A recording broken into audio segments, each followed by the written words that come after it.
Now, Storm Tracker 9 weather with Chief Meteorologist Justin Stapleton.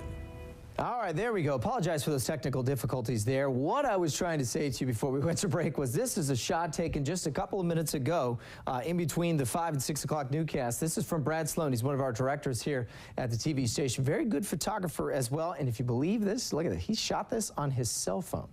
That'll just tell you how good those cell phones are getting. This is actually looking back off to the west there. Great looking shot of a nice sunny finish after we saw everything from clouds and rain and hail and grapple and all kinds of stuff. Plenty of snow up in the Cascades as well. If you've got some great shots, I'd love to see them. You can send them to me.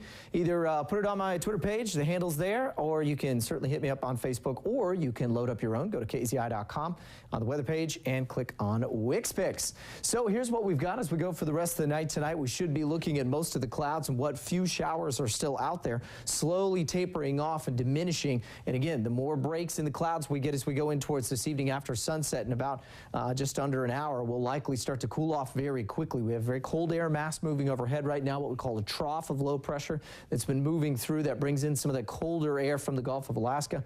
Still looking at some snow showers up in the central and northern Cascades, a little bit of spotty precipitation back off to the west in the northern coast range. That's about it though. So we'll be mostly clear, chilly tonight.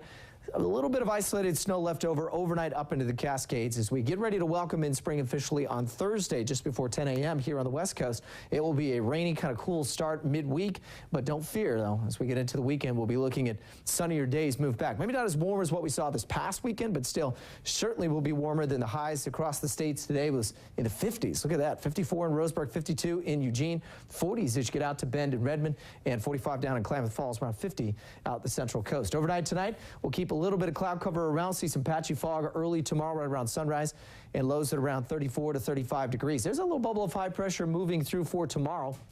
Should bring back some sunshine by the afternoon, quickly being replaced, though, by another front on the back end of that will move through on your Wednesday and early Thursday. So watch on the Stormcast for the next 48 hours as we zoom in a little closer, and we'll take it all the way in through Wednesday afternoon. So we'll see some of those showers push on through. Nothing light. The bulk of that will all stay up into Washington, but it will bring those snow levels back down to around 3,000 feet.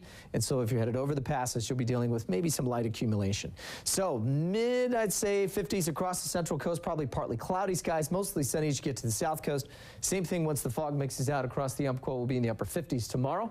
Snow levels of 4,500 feet. Both the passes at around 40 degrees. In Central Oregon, we'll sit in the upper 40s and mostly sunny as well. Pretty quiet day across Central Oregon. And here in the Willamette Valley, we'll get back to some sunshine by late tomorrow afternoon after the fog starts to break up. Coast, we'll see showers Wednesday and early Thursday wrapping up. And then look at that, nice weekend, 60 and sunny for the coast. In the Umpqua Basin, after the mid-50s for the next couple of days, we'll be looking at upper 60s again to start the first full week of spring next week. In the Cascades, a rain-snow mix, snow lines at around 3,000 to 4,000 feet. And then finally in the Willamette Valley, we'll see the first day of spring be kind of cool, a little unsettled, but warmer than last year. Last year we were in the upper 30s and low 40s as we started off spring. It's certainly better than a couple years ago when we had 7 inches of snow on the ground. Did a lot of damage to a lot of trees. I remember getting a text at about 6:30 that morning. I will not say the words that were in that text. However, it was a long day. Long day for us here at the weather center. Something along the lines of get to the station now. Exactly, with a few peppered in. Still ahead. Small